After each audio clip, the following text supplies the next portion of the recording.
Malayo pa, pero malayo na. Hanggang saan kaya ako dadalhin ng pangarap ko? Yan yung tanong na palaging tumatakbo sa isip ko. Na marahil, ganun din sa isip mo. Kasi kung titignan mo, kakaiba talaga yung ginagalawan nating mundo.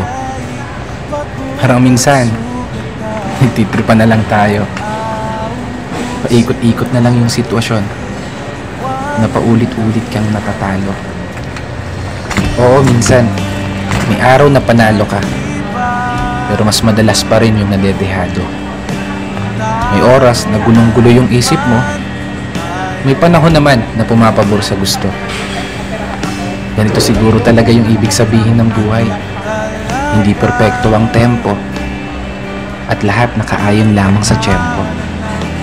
Pero kahit ganon, dapat magpasalamat pa rin tayo.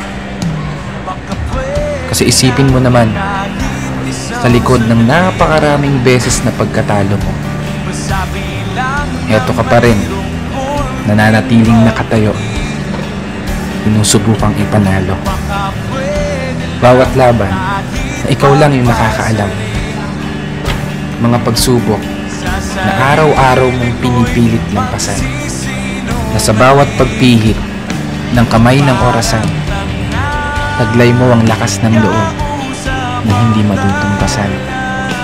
Malayong malayo ka na dun sa dating ikaw na nag-uumpisa pa lang. Ibang-iba na yung katayuan mo ngayon, di gaya ng nakaraan. Mas matapang ka na, mas matatag ka na, mas kaya mo nang harapin ng mga problema kahit nag-iisa ka.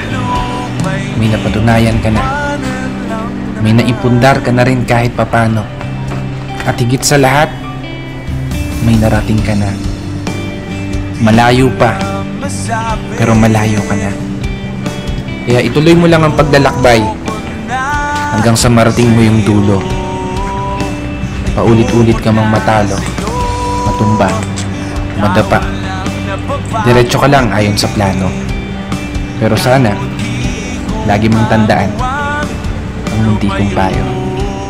Huwag mong kakalimutan palakpakan ang sarili mo para sa mga laban